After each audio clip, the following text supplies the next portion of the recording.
I speak to you today with feelings of profound sorrow. Throughout her life, Her Majesty the Queen, my beloved mother, was an inspiration, an example to me and to all my family.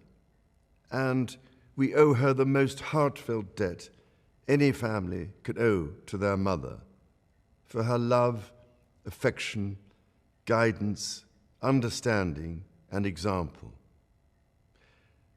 Queen Elizabeth was a life well lived, a promise with destiny kept, and she is mourned most deeply in her passing. That promise of lifelong service I renew to you all today.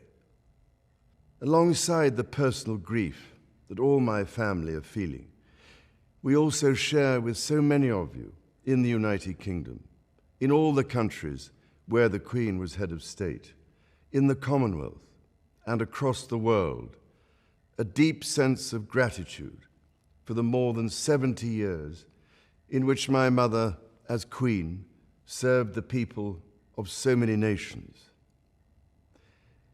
In 1947, on her 21st birthday, she pledged in a broadcast from Cape Town to the Commonwealth to devote her life, whether it be short or long, to the service of her peoples. That was more than a promise. It was a profound personal commitment which defined her whole life. She made sacrifices for duty.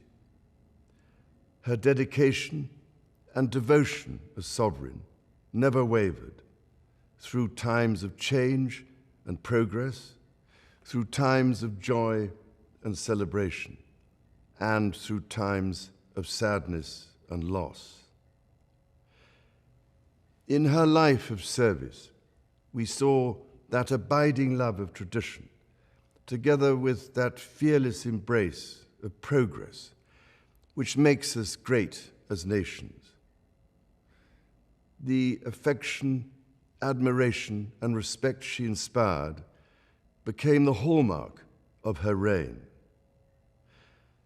And as every member of my family can testify, she combined these qualities with warmth, humor, and an unerring ability always to see the best in people. I pay tribute to my mother's memory, and I honor her life of service. I know that her death brings great sadness to so many of you, and I share that sense of loss beyond measure with you all. When the Queen came to the throne, Britain and the world were still coping with the privations and aftermath of the Second World War, and still living by the conventions of earlier times. In the course of the last 70 years, we have seen our society become one of many cultures and many faiths. The institutions of the state have changed in turn. But through all changes and challenges, our nation and the wider family of realms, of whose talents, traditions, and achievements I am so inexpressibly proud, have prospered and flourished. Our values have remained and must remain constant. The role and the duties of monarchy also remain, as does the sovereign's particular relationship and responsibility towards the Church of England, the church in which my own faith is so deeply rooted.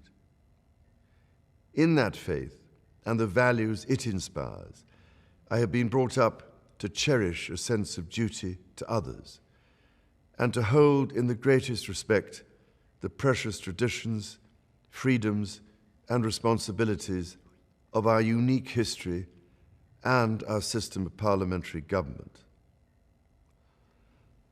As the Queen herself did with such unswerving devotion, I too now solemnly pledge myself throughout the remaining time God grants me, to uphold the constitutional principles at the heart of our nation. And wherever you may live in the United Kingdom, or in the realms and territories across the world, and whatever may be your background or beliefs, I shall endeavor to serve you with loyalty, respect, and love, as I have throughout my life.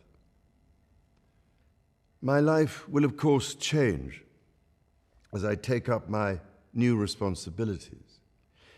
It will no longer be possible for me to give so much of my time and energies to the charities and issues for which I care so deeply. But I know this important work will go on in the trusted hands of others. This is also a time of change for my family.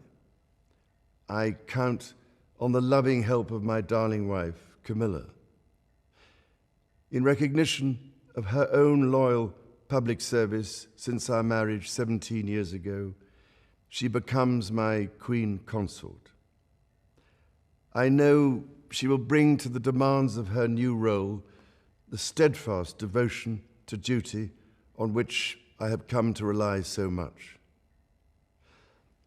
As my heir, William now assumes the Scottish titles which have meant so much to me. He succeeds me as Duke of Cornwall and takes on the responsibilities for the Duchy of Cornwall, which I have undertaken for more than 5 decades. Today, I am proud to create him Prince of Wales, Tywysog Cymru, the country whose title I've been so greatly privileged to bear during so much of my life and duty.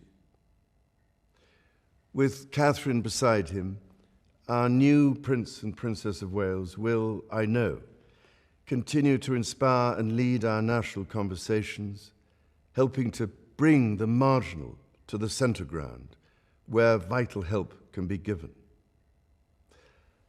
I want also to express my love for Harry and Meghan as they continue to build their lives overseas.